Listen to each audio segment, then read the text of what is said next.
Good morning, friends. Today we will continue with where we left yesterday. But before we do so, let us revise what we did yesterday. Yesterday we defined geometry. Why did geometry come into existence?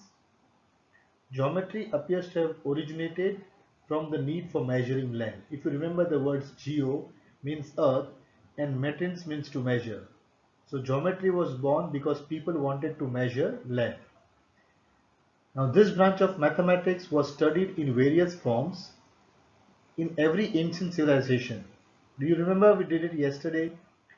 Egypt, Babylonia, China, India, Greece, the Incas, they all had geometry to help them measure land and build gigantic buildings. Egyptians developed a number of geometric techniques and rules for calculating simple areas and for also doing simple constructions. I hope in the previous classes you have learned the formula for areas. The area of a rectangle is given as length into breadth. The area of a triangle is half base into altitude. Yes. Area of a circle is pi r square. So we have learned the formulas for surface area. But today we are going to see what actually these areas are and from where people got the idea for areas. In India, if you see, the geometry of the Vedic period originated with the construction of altars or Vedis. Yesterday we talked about this. When there is a yagna in the house, there is a havan made, havan kund we say, or an altar and a fireplace that has got specific measurements. The Greece we learned laid emphasis on the reasoning why certain constructions work. So the Greeks gave rise to deductive reasoning. The Greeks were interested in establishing the truth of the statements they discovered. So, whatever they discovered, they wanted to find out whether it was true or not, whether it remained true in all conditions, were those the element universal truths. So, we went further and last we reached where the teacher of mathematics at Alexandria in Egypt collected all the known work and made a famous treatise called Elements. So he was Euclid who tried to gather all the information mathematics in the world and write a book called the treatise. Now today we go further in understanding the base of geometry. Now Euclid in his book has given definitions, axioms and postulates. So in Euclid's time, geometry was an abstract model of the world. What is an abstract model of the world? Abstract model means all the things you see around us, the world we live in. So they give the notions of point, sorry, Euclid gave the notion of point, line, plane or surface. So let us see how Euclid got this idea and how did they develop this abstract model of the world. So if you see here in this picture, there is a wooden box. The wooden box is in the shape of a cube. Now near the cube I have drawn a cuboid. Can you see that? So the cuboid is representing the wooden box. Now what does a cuboid have? A cuboid has three dimensions.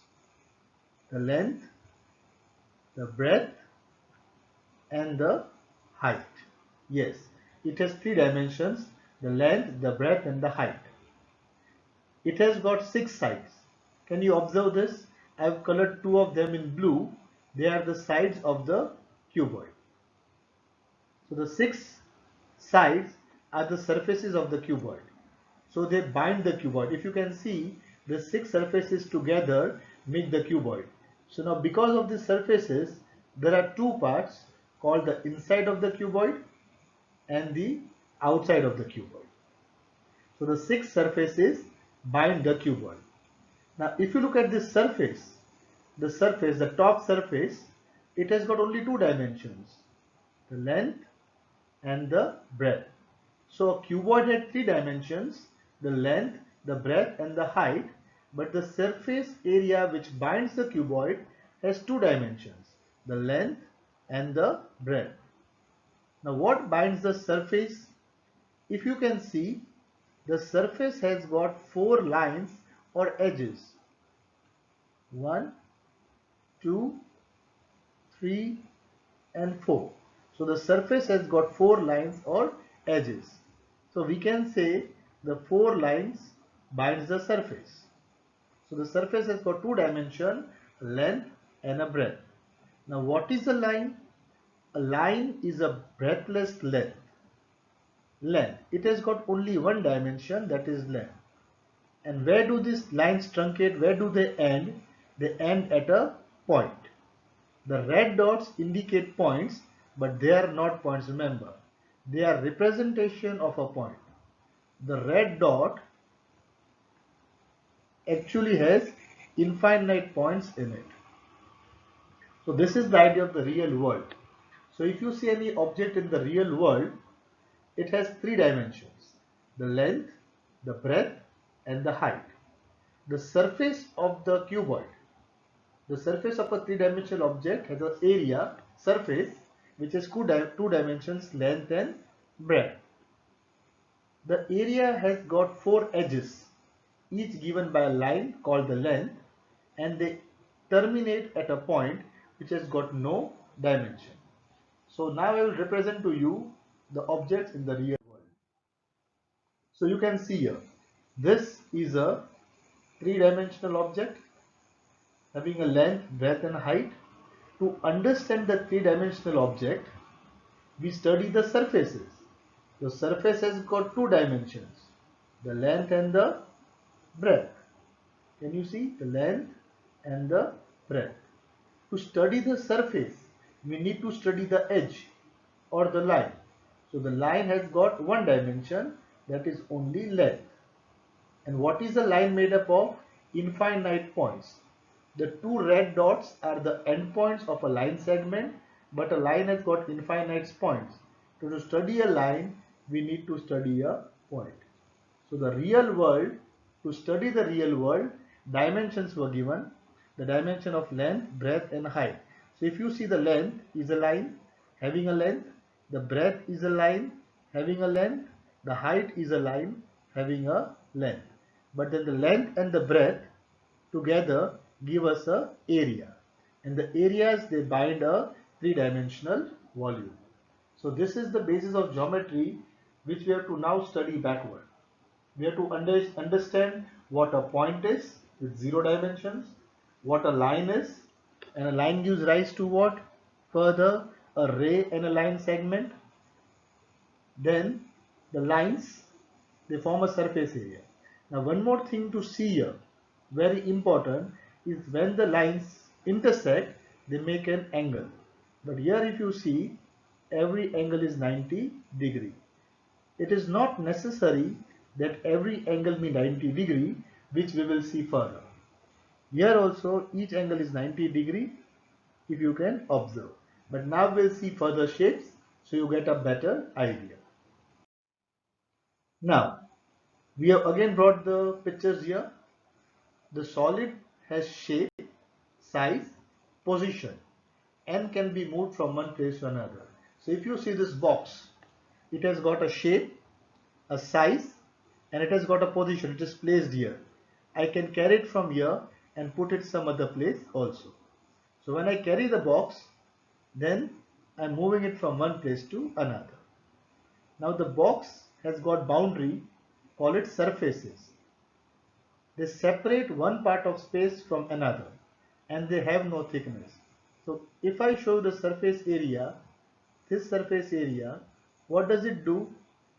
It separates one space for another, the space inside the box and the space outside the box. Now you have to imagine, you need to imagine that this surface area has got a length and a breadth, but it has got zero thickness. So if you look at this box here, this box, There is something called inside the box and there is something called outside the box. Now you can see this box is made up of wood. And what is there outside the wood? Air. Yes, there is air outside and the wooden frame you can see. Now a surface area is an imaginary surface separating the wooden surface and the air surface. So the area which we are talking about is neither the wood, neither the air. It is not the wood, it is not the air. It is an imaginary surface separating the wood from the air. So you have to understand surface has got a length, has got a breadth, but it has got no thickness. So the surface is shown in the blue color. Now the boundaries of the surface are straight lines. They can be curves also, yes. In a cylinder, it's a curve. They are straight lines. The lines are shown in black. They have only got one dimension, that is the length. And the lines end in points shown by the red dots, and they have got no dimensions like we talked before. So I hope that you are getting an idea of geometry. Why we are learning geometry? The real world is three dimension, but to understand the real world, we have to see the surfaces of the object. The surface is two dimension, having an area which is calculated by the length and the breadth, and the surface area has got an edge. Edge is the length of the line or the length of the edge. It is a line having a length, and they end at points called, they end at points, and the point has got no dimension. Now, yesterday we had seen some pictures. Today I have brought you new pictures and I would like you to compare. These are pyramids. You can see these are pyramids. You observe, and this is a cuboid. Now what is the difference between a pyramid and a cuboid? What difference do you find in the pyramid and the cuboid? The cuboid has a square base. The pyramid has a square base. Sorry, the cube has a square base. Even the pyramid has a square base. But what you can see here now, like I told you before, the base is having straight line making an angle of 90 degree. Do you observe? Every line makes 90-degree angle with the base. But in a pyramid, the angle is not 90. The angle is somewhat less than 90. Yes.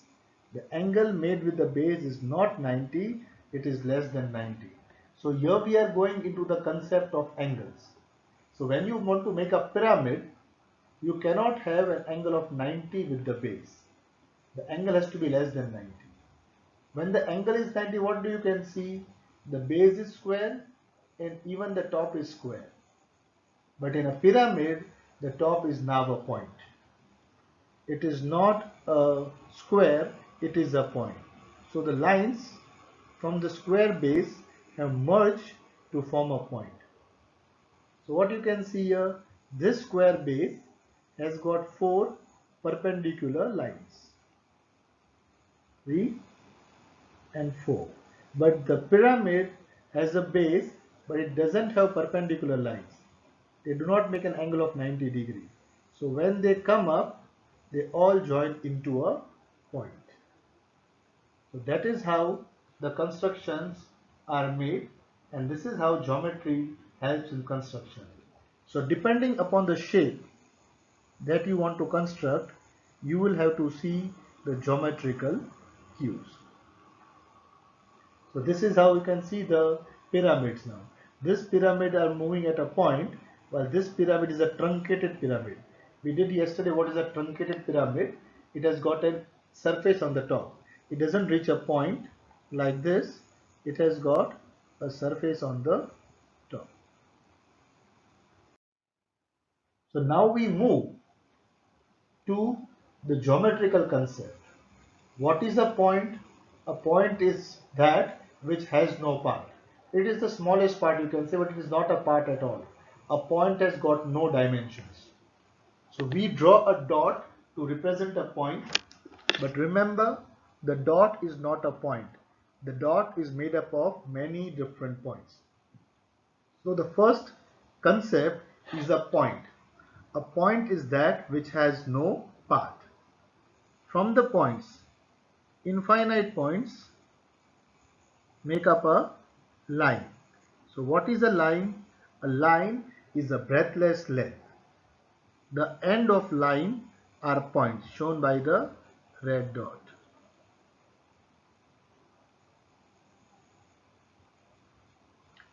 A straight line is a line which lies evenly with all the points on itself. So a straight line is defined as a line which lies evenly with the points on itself. A surface is that which has length and breadth only. So you can see this blue color thing is a surface.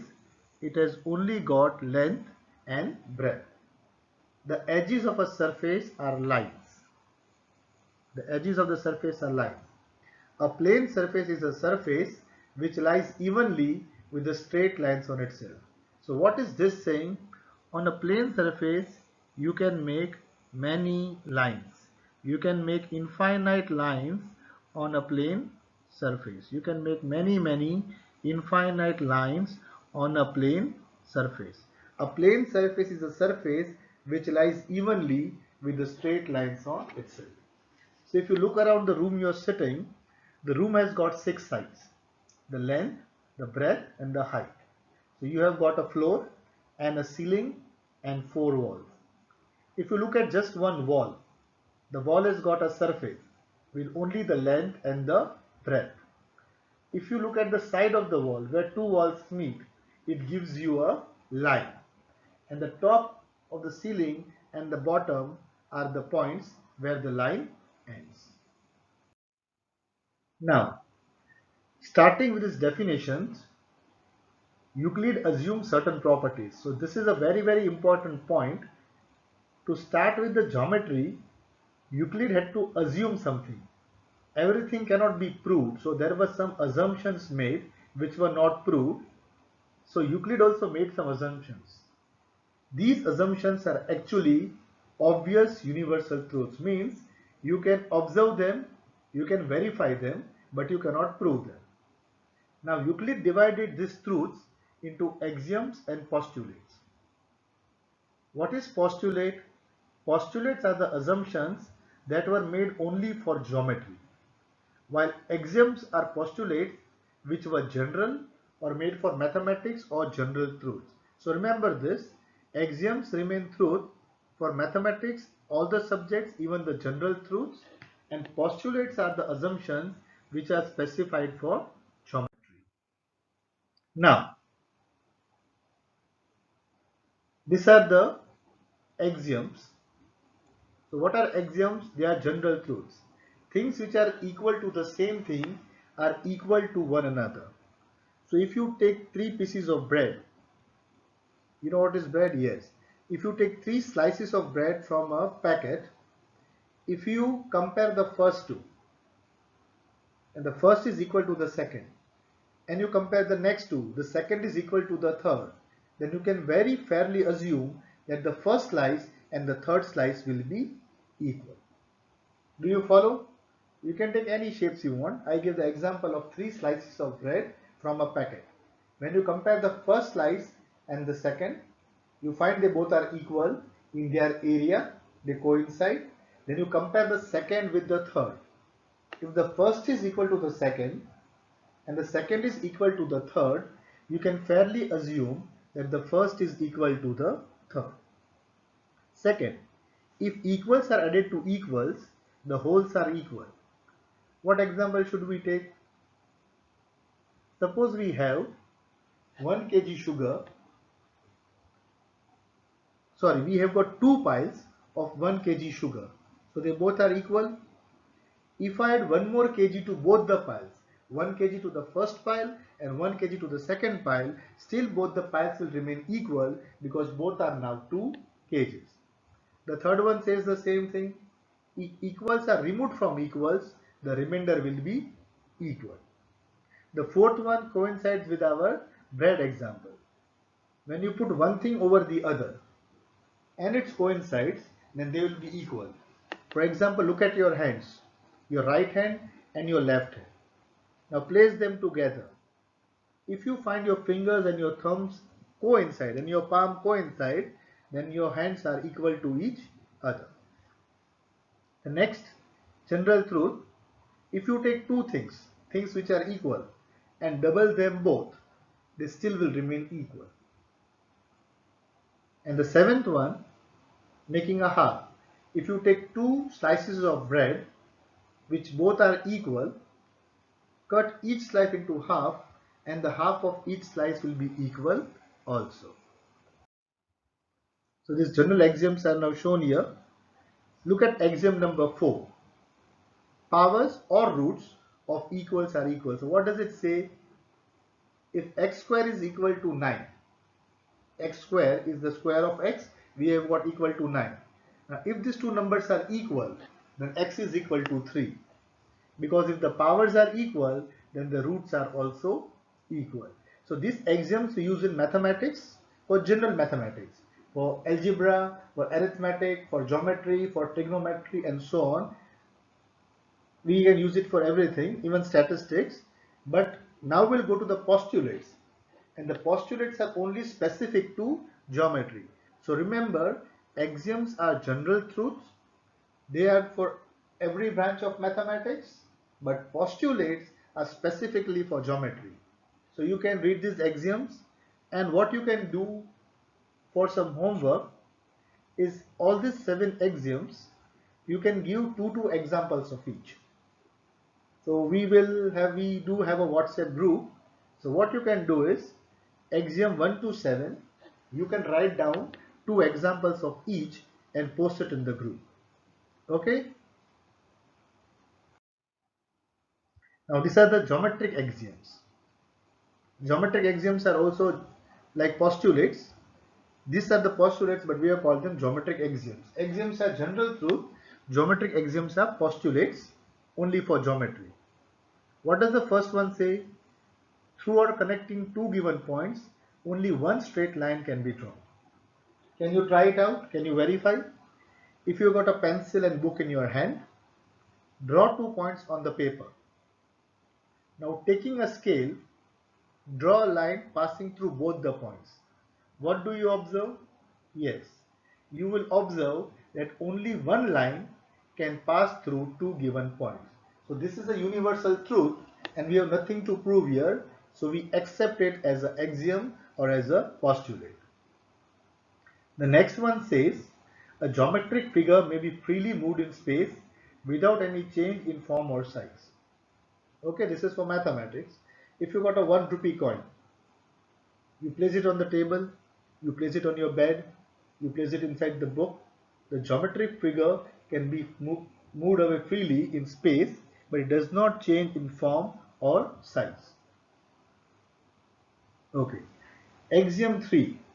You can try this too also. Let me see what it says. You are given a straight line. Can you see? You are given a straight line and you are given a point outside the line.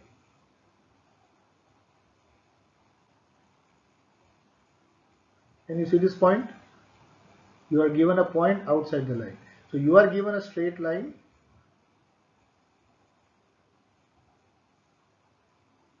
and you are given a point outside this line. Now how many lines can you draw through this point? Okay. You know you can draw infinite lines through this point. You can draw many lines through this point. You can draw infinite lines through this point. But how many lines can you draw through this point which is parallel to this line? How many lines can you draw through this point which is parallel to this line? Then the answer will be there is one and only one line passing through a point parallel to a given line. So the axiom 3 is saying what?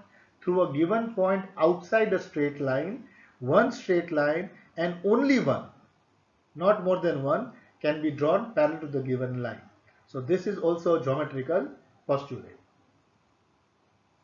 Geometric figures which can be made to coincide are congruent. I'll give you an example. If you take a 1 rupee coin and trace it on a piece of paper, and then you cut the circle of the 1 rupee coin, then you cut another circle of the same rupee coin. When you put one circle over the other, they will exactly coincide. So when they coincide, you can say that both the geometric figures are congruent. So you have understood what we have done today. A little bit of revision. We started with a three-dimensional figure having length, breadth and height. The three-dimensional figure has surfaces which has got two dimensions, the length and the breadth. The surface has got borders or edges, which is a line having one dimension, only the length, and the line ends in points. The points has got no dimensions. Then we saw what Euclid did. He gave some axioms and some postulates. What are axioms? Axioms are general truths which can be generally applied for all mathematics, and postulates are truths or assumptions applied only to geometry. So we did axioms, and these geometric axioms are also called postulates. The geometric axioms are called postulates. Okay, so we end here today. Tomorrow we will go further, but I want you to revise this one more time. Now I know this is slightly difficult of learning online and it is vacation time, but we have to get adjusted to this new environment. We will have to study, and you will, once start to study, you will feel very interested, and we are always there to help you. The numbers are there in the group. Anytime you have got any doubt, you are free to send a message in the group. We hope to have all support from you, because without your support we will not be able to do better. So give us all your support, be interested and keep learning.